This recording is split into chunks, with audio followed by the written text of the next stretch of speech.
person, space is my calling. One component to that is wanting to have things happen which are unusual.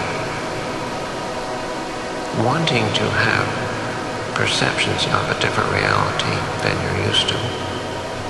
Even wanting illusions to occur and thinking that they are fun. It's wanting to have an experience of the real thing and an experience of the unreal things. And so you go into space with illusions, but it gets back to the idea of if you want to understand space, you have to give yourself over to it.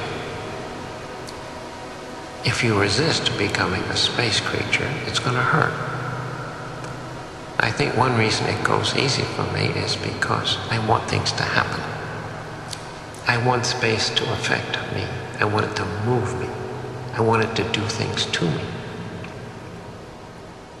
I think it is compatible with my philosophy of there's only one thing constant in our universe, and that is change.